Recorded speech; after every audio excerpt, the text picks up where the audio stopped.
Hey there, Knicks fans. How you doing? It's your boy, Jon GMAC, with you for another episode of the Knicks Film School Podcast. Here with my good buddy, Andrew Claudio. Hello, Andrew. Hello, John. What's new? The Knicks are playing Game 7 at Madison Square Garden on Sunday for the first time since 1995.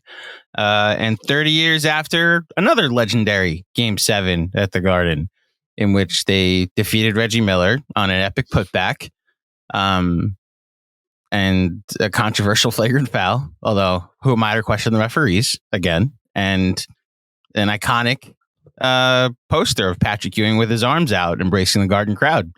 That's the Game 7 I'm going to, Knicks fans, as far as recollecting Game 7s against the Pacers at the Garden. What other one could people be referring to? It's funny. I don't remember the flagrant at all. Pacers fans do. I don't care, but the Pacers fans do. We remember it as like Ewing put back. It might as well have made it 0 seconds on the clock. But yeah, what followed was a Reggie missed three, a missed offensive rebound that went off of Dale Davis with 5 seconds left, a flagrant foul. Starks goes 1 of 2. A foul. Starks goes 2 of 2. A Reggie missed 3. Ewing's got his arms wide open. Knicks go to the finals. Okay. Yeah. Well, that part I remember. Mm-hmm. You know what I was thinking about today? So first of all, we texted about doing this pod today, and my pitch, as it were to inject a little bit of positivity into the air ahead of Game 7, and we're gonna try to do that. I'm gonna try to do that. But I was thinking before, and this is not necessarily a negative, but I was thinking before about how, fairly or unfairly, this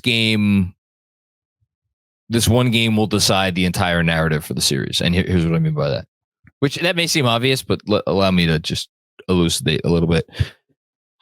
If the Knicks win this game, it will be with Josh Hart, because at this point, there's no way that Josh Hart's going to be 100%. It's just a matter of, is he able to like perform basic basketball activities and go out there and attempt to give his team, really what would be a Willis Reed moment. That may sound insane to some people. I don't think it is. I think with how the season has been, I think it would be not obviously on par with that, but like one step down. With all of that, it would be the ultimate story of perseverance. And this team, the Knicks, the series would be remembered for this Knicks team overcoming all odds, and doing something that not even the most, no reasonable person would have expected them to do given the injuries that they sustained.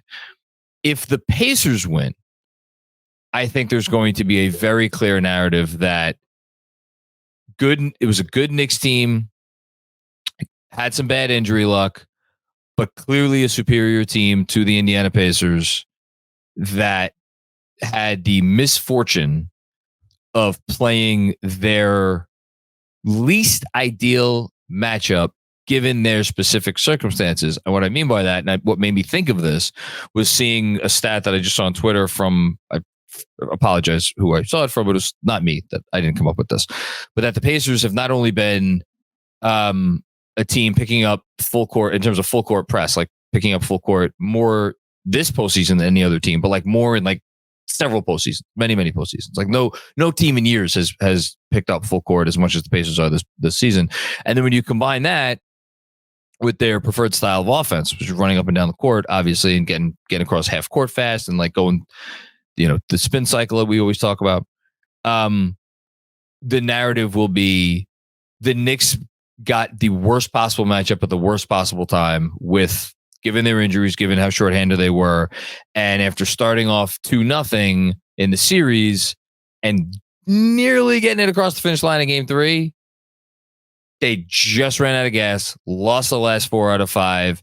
And if you look at how they lost those 4, obviously we don't know what's going to happen in Game 7 yet, but we already know how they lost 2 of those 4, where they just, in Game 4 and in Game 6, did not have it.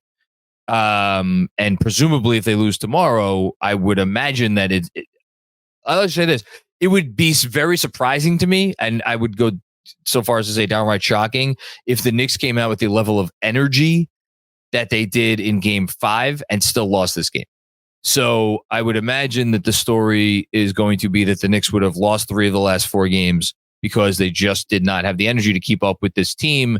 That are they a great team? No. Are they I don't know. They're a pretty good team. By playoff standards, they're okay. They're fine. They're a nice team. But worst possible matchup for the Knicks given how decimated they are, and that. So, which narrative are we going to get? Because we're going to get one of those 2 narratives. So let's start with Josh Hart. You went to Willis Reed. I'm going to Patrick Ewing because the last Game 7 the Knicks have played in their franchise was Game 7, 2000 against the Miami Heat in Miami. And Marv Albert had a very legendary call in that fourth quarter as Ewing was limping up and down the court. A Willis Reed type performance. And he labored through that game. And I believe he was the Knicks game high scorer in that game as well. Had the go ahead bucket late to put them up for good. That's what you're going to need from Josh Hart tomorrow. Is he's going to be at nowhere near 100%. And if you can get a courageous performance that just allows him to be an extra body out there, but not just an extra body, an effective as much as he possibly can be body out there, then you'll appreciate it. As far as what? By the way, you're close. What? He was not the game high scorer. Latrell Sprewell in that game. I'm not doing this from memory. I have the box score up. You're good. I do know the score. It was 84-83 was the final score. I'm not. I'm very off? Close. You're off by 83-82. Okay. I was off by 1. I don't know what game I'm thinking of that was 84-83 though. You're damn close. Latrell Sprewell, 24 points on 20 shots. Patrick Ewing, second leading scorer, 20 points on 10 shots, 5 of 10 from the field. Got to the line a dozen times. And I'm assuming he went 10 of 12 in that game. What's that? Assuming he went 10 of 12 in that game. 10 of 12 from the free throw. Yeah. Check your phone. And then off the bench, not that we could say anything. Off the bench, Chris Childs in 25 minutes, 4 of 10 from the field, 15 points. And that was how they did it. And then for the Miami Heat, Alonzo Mourning, 46 minutes. They don't make them like they used to unless they play for the Knicks. 29 points, 13 rebounds. I mean, Mourning was awesome. Both him and Sprewell played 46 minutes in that game. So that is the last Game 7 the Knicks played, and they won. So I'm assuming the Shams bomb that just dropped is what is going to be on my phone, right? Yeah, it is. So, well, all right. We found out about it a whole 30 seconds early. So here's per Shams. Talk about breaking news. New York Knicks forward guard Josh Hart has suffered an abdominal strain, sources tell The Athletic. Hart is attempting to try to play through the injury in deciding Game 7 on Sunday versus Indiana. Okay. My phone's in the other room, which is why I wasn't able to respond. I feel kind of naked, to be honest. This is the difference between the Knicks and the Cavs, is my first initial thought. I'm sorry that's like the place I go to, that Josh Hart has an abdominal strain and has every reason to just be like, all right, I literally gave it everything I could. And, I'm going to sit this out and get my body right for next season. And instead, he's like, no, I'm going to try to play through an abdominal strain to get back to help my team get to the conference finals. And we'll be undermanned there too. I'm going to be half good there too. And it just embodies what this team is. They're a bunch of warriors, From what little I was able to research about an abdominal strain, and I purposely did not try to do a lot of research on this because I just real quick. I'm gonna double down on that. Do not Google the recovery time for an abdominal strain, Knicks fans. Well, if you haven't yet. Oh no, I have, and I'm telling Knicks fans not to because I did too, and I was like, oh, okay. It's not. It's not what you want. It's not 2 days. Oh no, it's not 2 days at all. It's not. It's Yeah, Dame Lillard's the one that I go back to because he, I guess, had an abdominal strain when he went to the Olympics, and then like shot terribly for the first couple games, and they're like, "Oh, we're gonna send you home, Dame," and then he eventually got the surgery during the season after dealing with that all season. Yeah, I mean, we could even go a step further. So, LeBron James suffered an abdominal strain in the 2021-22 season, and he missed 8 games with an abdominal strain. Yeah. And then he came back against the Boston Celtics and played 32 minutes. 8 games over the course of how many days is this? 15 days. Yeah. And Josh Hart's going to try to play on Sunday. This is, again, these are a bunch of maniacs that we have. And so I mean, we may actually have access to this, but like, what do you think the process is? Like, as far as him trying to play, is that his call, or is it quite literally all medical? That has to be his call. I would think it is too.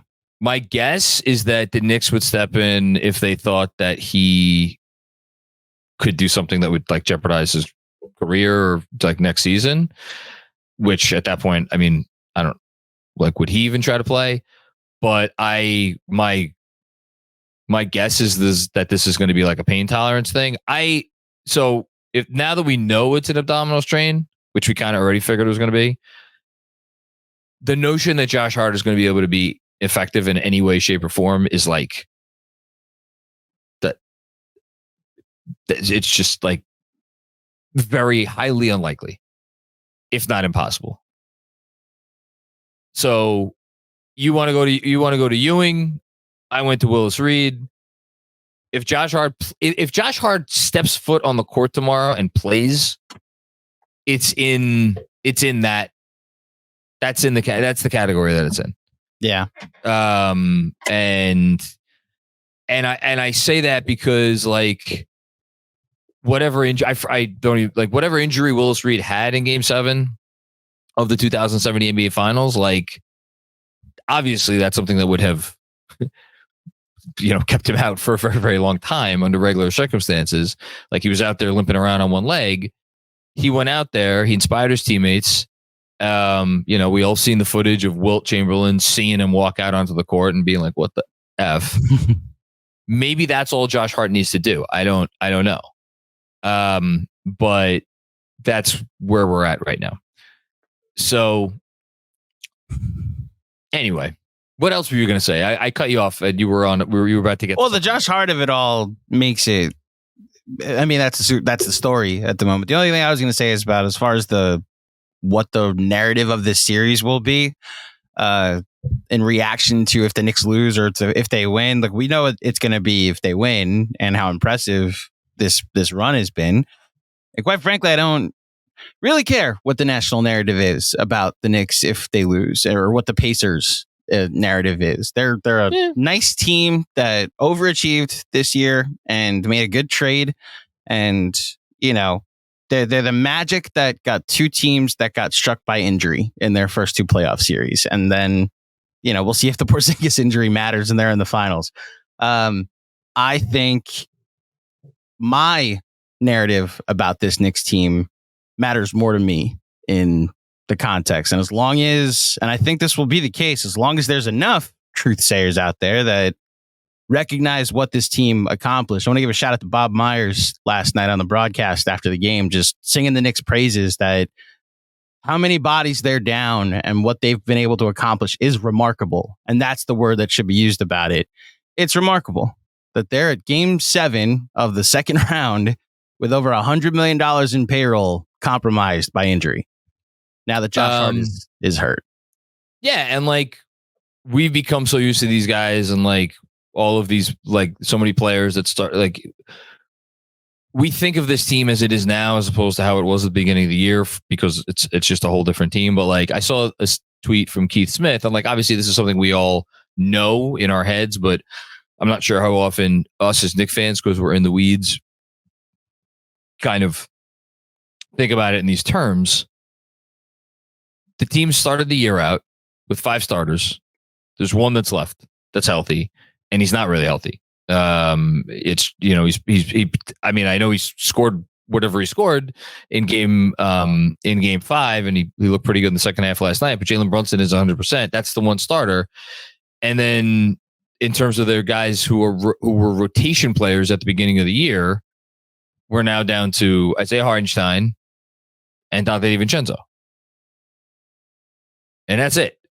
Deuce McBride was not a rotation player at the beginning of the year. Alec Burks wasn't on the team at the beginning of the year. And after they got him, he fell out of the rotation.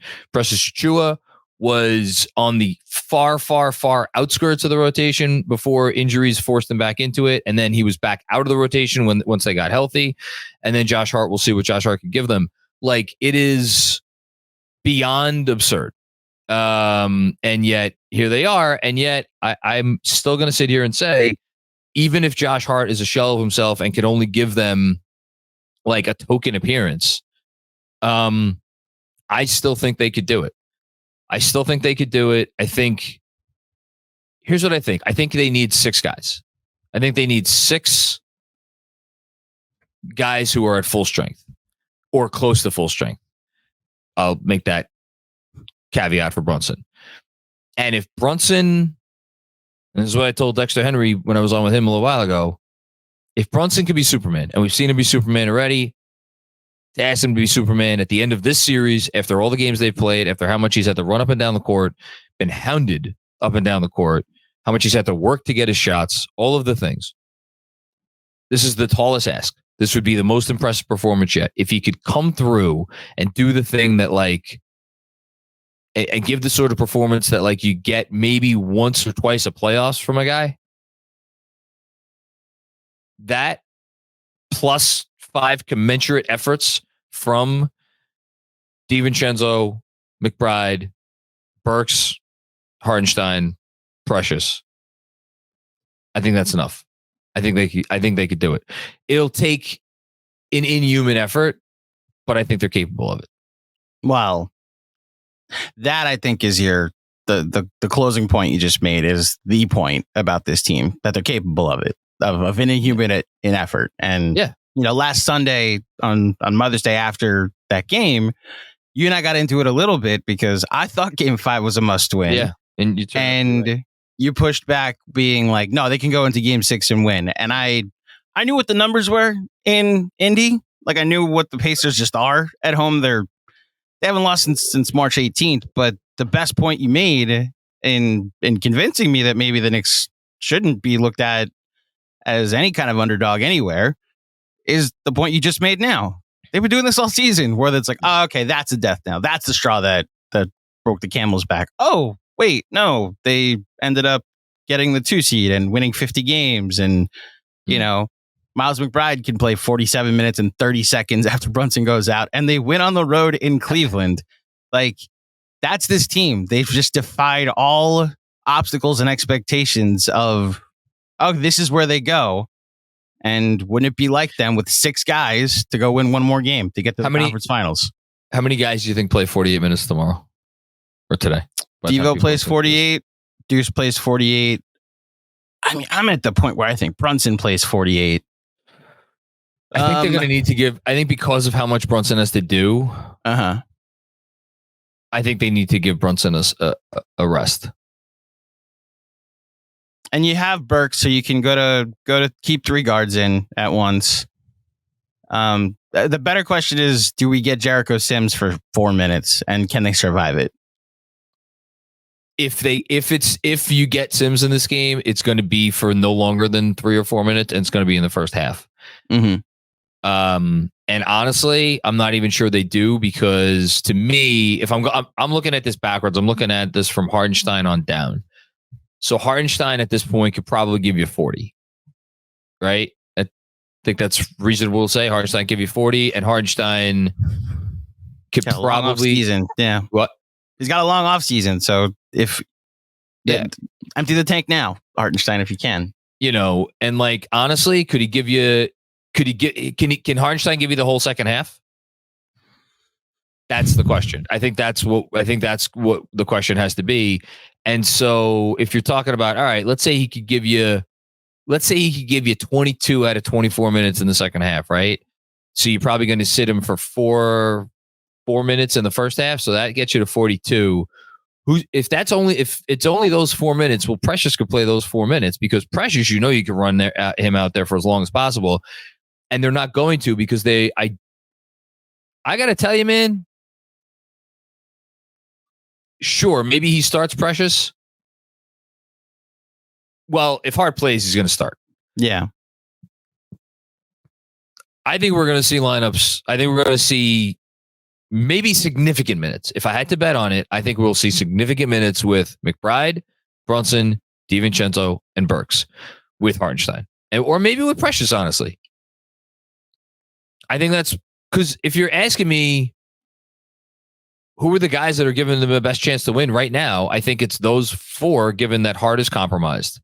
And I just don't trust Precious at the 4. On either end, as much as I probably maybe would like to. If Burks is hitting shots, I could see it. Otherwise, so here's the problem. I agree with you. I don't trust Precious at the 4 either. I also have my hesitations about Alec Burks as your quote unquote 4, just your fifth man on the court. You don't have a choice. But you just hit it. Like, look where we are. Like we're basically what's the better schematic? But my point is like this is where we are in the analysis. They have 6 guys. One of them is Alec Burks. One of them is Precious Achiuwa. It's tough for me to be like, oh no, I disagree. Oh yeah, I agree. They're in desperation mode as much as any team with a home game to go to the conference finals that I've ever seen, to be honest. So I can't push back on be like, oh yeah, I don't think they should do that. They should do this. They should do whatever could potentially work tomorrow. And I'm not going to be mad if it doesn't. You know who's a super important guy for this game tomorrow? It's going to sound crazy. I think Isaiah Jackson's a really important guy for this game tomorrow. You know why? Because if when Turner sits, or rather any minutes where Turner and Siakam aren't on the floor together, if Isaiah Jackson isn't out there, or rather, let me rephrase that. If it's not Jackson and Siakam out there together, so here's like if it's like Turner and Obi, or if it's like Siakam and Obi, or it's honestly really any 5 and Obi, the Knicks during those minutes. We got another update. Yes, OG Anunoby is now questionable for Game 7. That, John, I swear that was going to be my thought. So, I have 2 monitors on my screen, right? Like 2 monitors in my studio here. I have the NBA injury report official because I knew 5:30 was coming. We started this recording at 5 o'clock, folks. Obviously, you can see I guess we started at 5:10. We didn't plan this. If we were smart, we would have let's record after the injury. Well, it's better. We're getting live reactions. So I've been waiting for the 5:30 injury report to pop up, and I'm staring right now at the Pacers. Obviously, Mathurin's out. OG Anunoby has been upgraded to questionable. Josh Hart is, of course, questionable with an abdominal strain. And I swear that was my thought. I was like, I wonder if seeing Hart do this is OG going to be like, you know what? Fuck it. I'm available too. This is per Jeff Stotts and Street Clothes, great Twitter account for Josh Hart. Average time lost for non-specific abdominal strains. Non-specific, 8.1 days. So this is going to linger even if he's able to play. I'm like, there's your Willis Reed. Both of them coming out. There's your Willis Reed. No, it's still Hart. Hart's still Willis Reed because you know what? If Hart suffered the injury OG suffered, you know what he would try to do, the crazy motherfucker, in the next game? He would try to play. So because I guess the impact you're talking about of Willis Reed, I can't believe I'm saying this, but it's so apropos to this team. You know the Derek Jeter comps that Brunson's been getting, right? Sure. So 2004, Derek Jeter dives into the stands face first, right? Never forget it. And it's like the one moment, even as a Mets fan and a Yankee hater, I have to be like, God damn it, this guy dove headfirst into concrete to catch a ball that would have ended a game, not even ended a game because they were the home team in July. And I have to just respect you forever because of that. And one of his teammates, Gary Sheffield, after that moment, he was playing with like a bum shoulder, and he saw that. He's like, I'm not missing time. My shortstop's diving head first into the stands. Josh Hart, man, like you're getting OG Anunoby, who has gotten some reputation, whether earned or not earned, of not playing if he's not 100%. Man, Knicks fans, you want positivity? Josh Hart might have just. I'm telling you that was my first thought with Josh Hart when that Shams report dropped. I didn't even think was like, what about Anunoby? Which is why I was waiting for the report to drop, the injury report to drop. I had completely ruled Anunoby out in my mind because of yesterday, right? Or because of Woj, and because it's Anunoby. We know the guy, and that's not a knock on him. Like everybody has different. Like I'm not going to sit here and question a professional athlete who decides like I can go or I can't go. Like these guys are well-oiled machines. Like if something's not working and they know that the thing that's not working is the thing that they need to work, I'm not going to question a guy's toughness. I'm not going to question a guy's commitment. I'm not going to question a guy's dedication to the team. I'm not going to question any of that. I'm going to trust that they know their body. Right. So it wasn't like, oh, it's OG. He's a, insert your like derogatory word here. No, that's not where I was coming from. I was just like, all right, he doesn't feel he's ready to play. He's not ready to play. And that's it. But man, so this changes things a little bit. Now, do we have to?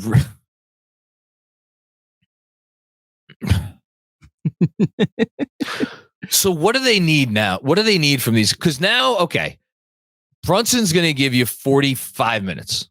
He's going to sit for 3 minutes. Well, 44, 45. He's going to sit for 2-3 minutes in the first half. Maybe you get him a 90-second blow in the second half. Maybe, if he needs it. And he might need it, depending on how much he has to do. DiVincenzo is freaking tired. I don't know if he could go 48. Can he go 44, 45, 43, somewhere around there? Deuce could go 48, although if you're now re-injecting Anunoby into the equation and you have Burks being a serviceable version of Burks, I don't know that they're going to need McBride to go 48. I don't know, because all of a sudden, if you're like, all right, well, DiVincenzo's only going to sit for 4 or 5 minutes, Brunson's only going to sit for 4 or 5 minutes, well, you're probably only going to need McBride to go. I mean, what's he been going lately? He's been going like 30, 35 or 40. He played 40 in game 5, and then last night he played 30, 35 plus, but it was garbage time down the stretch. So high leverage minutes is what we're caring about here. I think you're gonna get what you need from those guys. What can you get out of? Can you get something out of Burks? Can you get 20 minutes out of Burks? Because if you could get not even 20, can you get 15 minutes out of Burks? Can you get 15 good minutes out of Alec Burks? If you could get 15 good minutes out of Alec Burks, and then at the 4, can you get me between OG Anunoby, Josh Hart, Precious Achiuwa, and fucking Bill Bradley and Larry Johnson? Can you get me 48 minutes at the 4 that are above board, that are grabbing every rebound that's in sight, that are making every key rotation? Because that spot on the court, that's the key spot on the court, regardless of who it is. Man. Yeah. I'm a little off my. We just got a little off kilter right now. We just got earth-shaking news for us. I got shooketh a little bit. Shooketh, indeed. So my 2 things that I'm going to go to is the way you can deploy Deuce the best, in my mind. And he may end up having to close in this game, depending on what Josh Hart is, depending on what Anunoby is he plays 30, 35 minutes, and he's just like, once he goes in, he's like, okay, this is your 6 minutes, Anunoby, take a break. This is your 6 whatever minutes, Josh Hart. This is yours. Wait, hold on. What are you talking? Explain the way you best deploy Deuce. He's your 6th man because your regular starting 5 comes in. I look at it a little bit differently. What's up? I think you mirror Halliburton's minutes with McBride. Oh, so he's your starting what? I think this is the more interesting question to me. Let's say Anunoby's available. Let's say Hart's available. Are we sure that we shouldn't start Deuce McBride? I would love it. I agree. Here's where I am with your schematic talk. If I'm Tibbs, I'm considering like you keep McBride in, you just match him with Halliburton's minutes. That's your assignment today. And then Josh Hart, you're now our 6th man again. You're here to you and Anunoby. We'll split your minutes as best we possibly can. Maybe if it's not Deuce starting, I'm trying to play this out.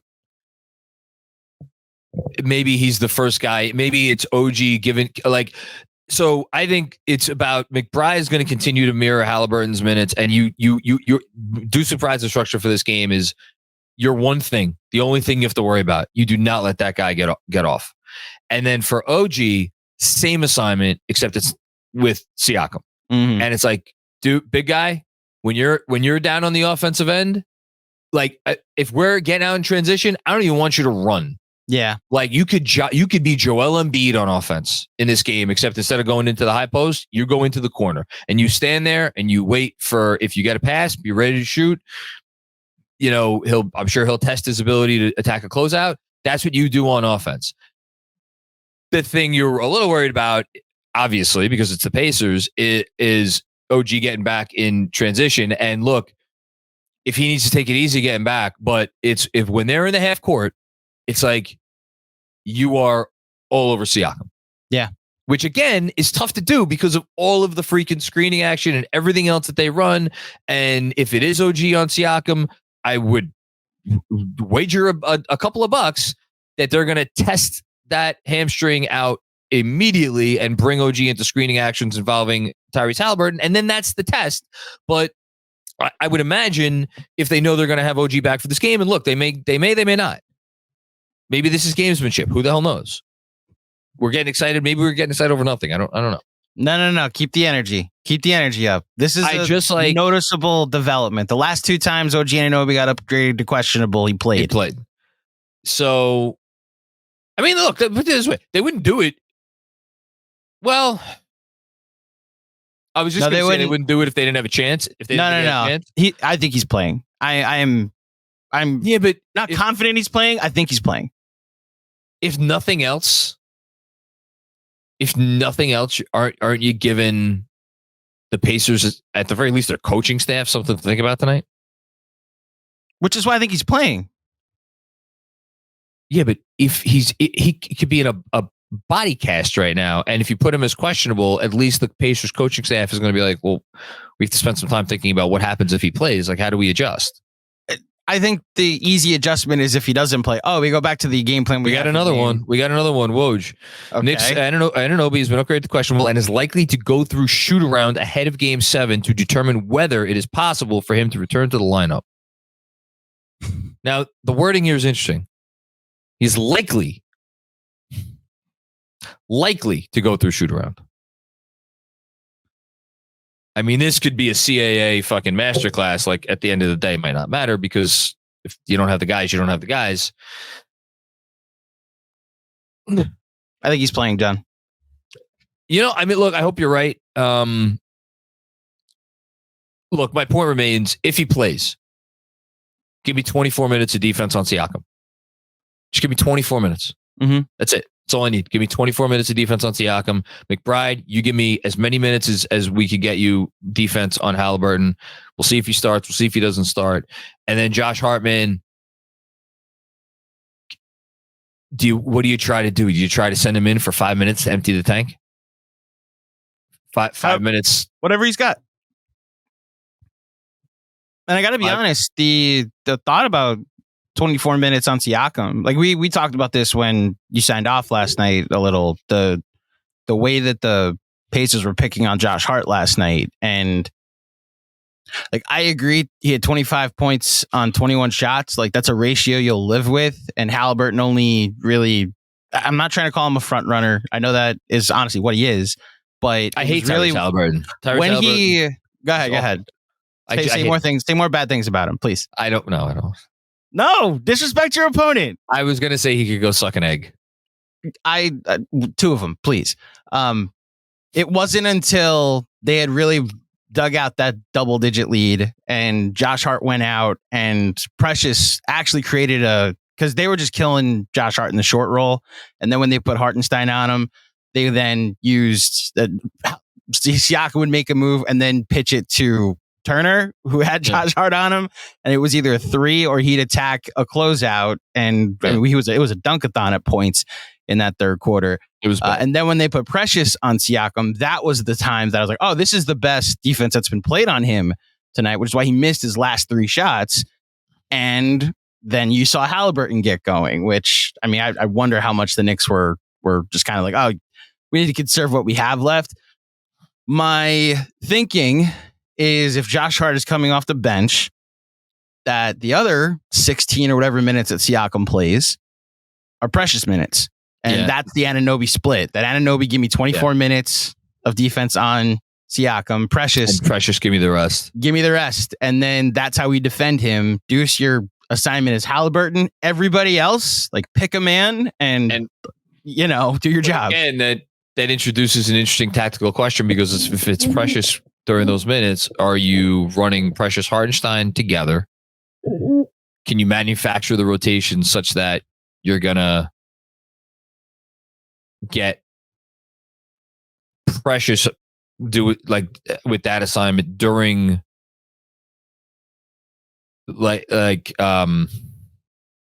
during the times when Hartenstein is also going to be on the court, as opposed to when Hartenstein needs to go to the bench, because that's how you avoid Sims having to come into the game. And I'm really not sure I want any part of Jericho Sims in a game 7. I think Anunoby playing means no chance of Jericho Sims playing. I think the way you best employ or deploy, Precious at the 4 minutes is what we saw Tibbs go to the last 2 games. Just make sure Josh Hart's not on the floor. You know, if Miles Turner is in, then you kind of have to have Hartenstein in. And if they're going to Siakam and Obi, like, go to Alec Burks on Obi. Just don't attack closeouts.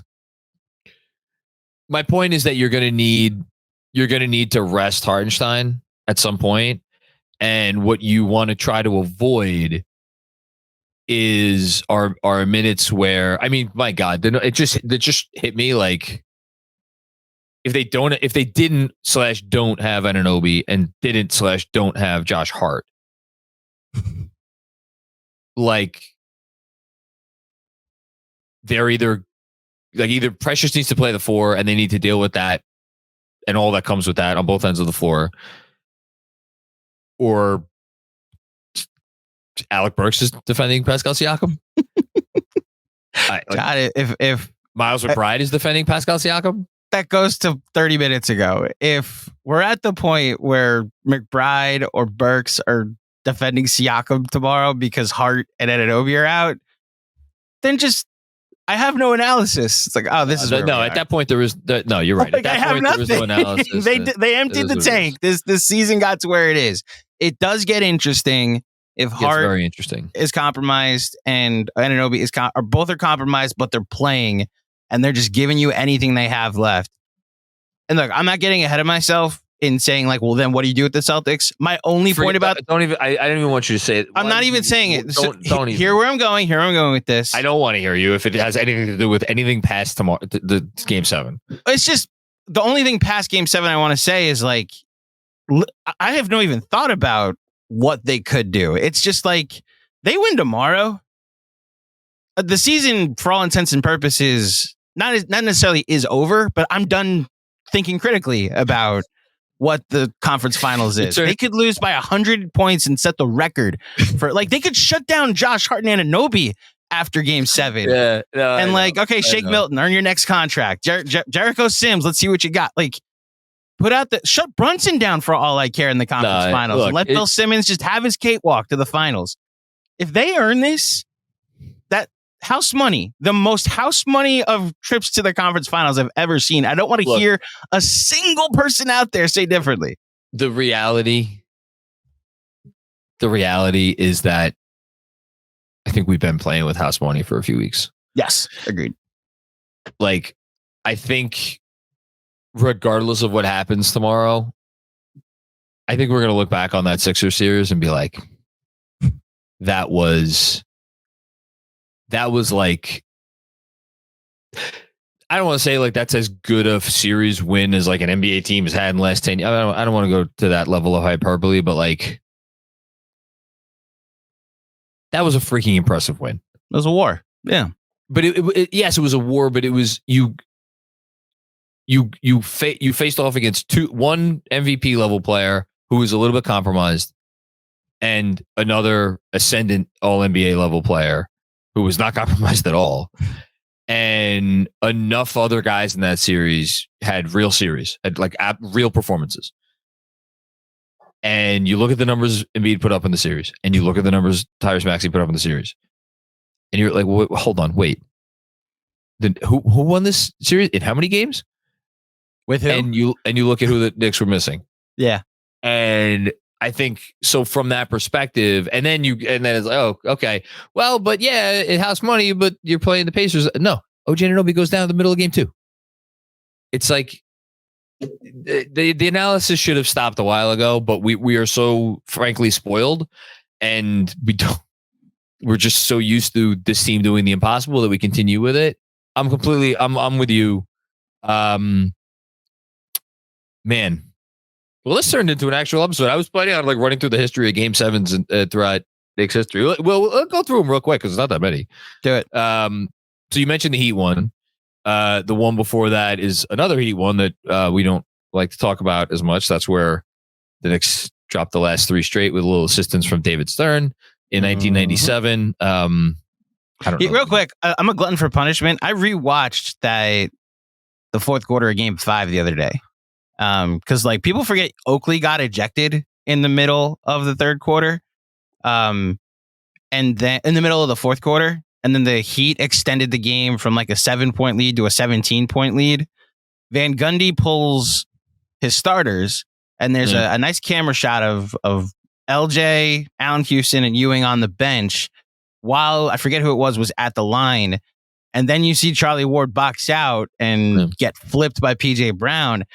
I still don't have a definitive, that's Ewing on the court angle. But I was staring at it. I was like, oh my gosh, if they it's almost one of those things where you know how I don't have to tell you the narrative of Tibbs leaving his guys in too long. If Van Gundy leaves his guys in, then they're all available for Game 6.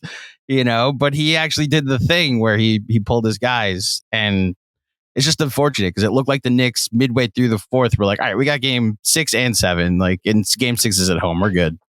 Yeah. Well, so that was that Game 7. The previous Game 7 before that, you alluded to earlier, 1995, the finger roll game. After the Knicks had gone down 3-1 in that series, by the way, and then had won 2 straight. The year before that is another one you alluded to earlier in this very podcast. So in 1994, the Knicks played 3 Game 7s in 3 consecutive. They played one short of the maximum number of games you could play back then. They played only 4 games against the Nets, and they won that series, obviously 3-1. Game 7 against the Bulls win. That series is not really remembered for that Game 7. It's more remembered for the chair. Not chair toss.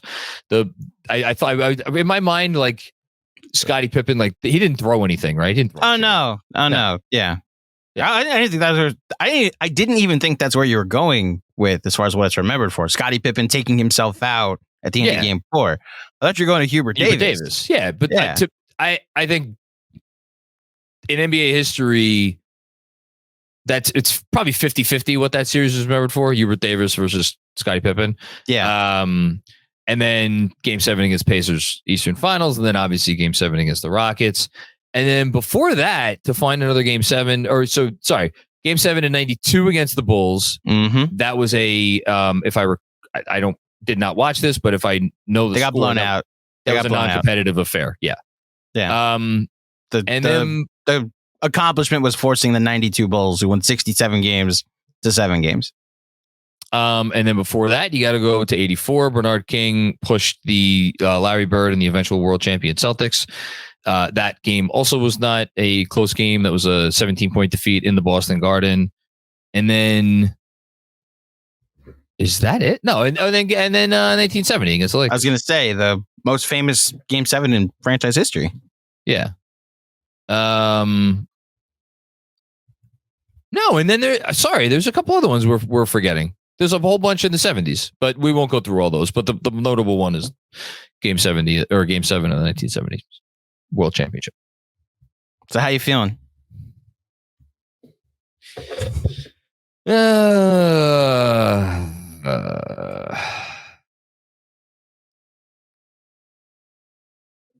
Loaded question? Yeah. They've given me enough of a boost that, because I've gone through the ringer this week of emotions, where Sunday it was like, oh my God, did they just empty the tank in Game 3? To Game 5 being like, oh, we're so back. Like the magic of a Tibbs beach photo, or I guess a fart from someone that hopefully will get to reveal themselves in the future. To, oh no, they're still going to be compromised again because Josh Hart is now down and I don't expect Anunoby to play. To now Game 7, like, oh, this team's going to try and do it. They're going to put any healthy or non-healthy bodies on the floor that they can to try and get to the conference finals.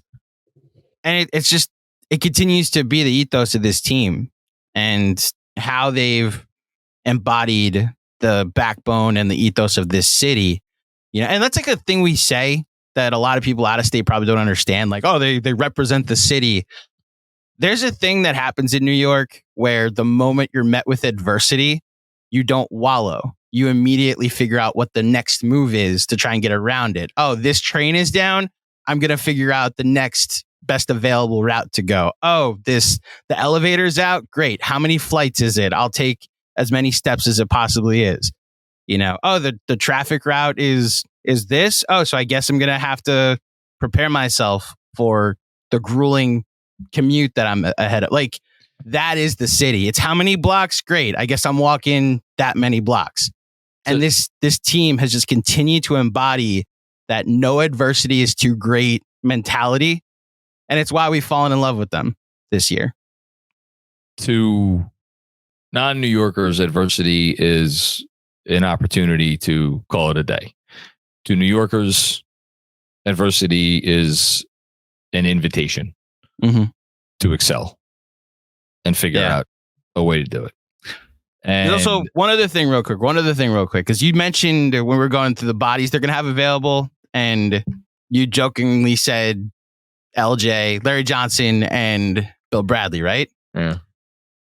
There's one other body they're going to have on Sunday, and it's the Garden. It's that alumni row. It's going to be all the former Knicks, all the ones that have won championships, the ones that have played playoff games, the ones from the 2000s, the Wilson Chandlers and the Tim Thomases that were here for a cup of coffee, the Kyle O'Quinns, the Carmelo Anthonys, the Stephon Marburys, all of Celebrity Row.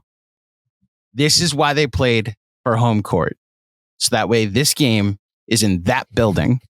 And the stage is now set for something incredible. And we'll see how incredible it is. The stage is set. You still got to go out there and do the dance. They do. We'll see who's dancing. Okay. For anybody listening to this who may be in the New York area and is not going to the game, or even if you are going to the game, you come before or come after. Watch party at T Squared Social. Be there, be square.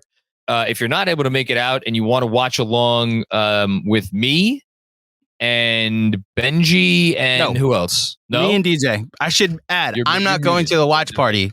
No, I unplugged my mic. Sorry. Me. We should add, I'm not going to the watch party. So me. But we're sending, if you can make it out there, please head out there. Let's get a good crowd at T Squared. Jeremy will be there. He'll be running the show there. John, DJ, and I will be on playback for Game 7. And then, of course, we'll be post-game no matter what happens. But we'll experience this one together one way or another. Yeah, and I said it last night, and I'll say it again now. Tomorrow's post-game, either way, I think, I hope it's a celebration. Either a celebration of this team accomplishing something that nobody thought in the world in a million years they could accomplish, or a celebration of what they've already given us, even if it ends. So come join for that. And that's really it. Hope you dug the episode. Oh boy. Okay, here we go. Giddy up. Thank you, Andrew. We will talk to everybody soon. Peace out. So your mission of adding positivity to the feed, mission accomplished. Raise the banner. There you go. Raise the banner.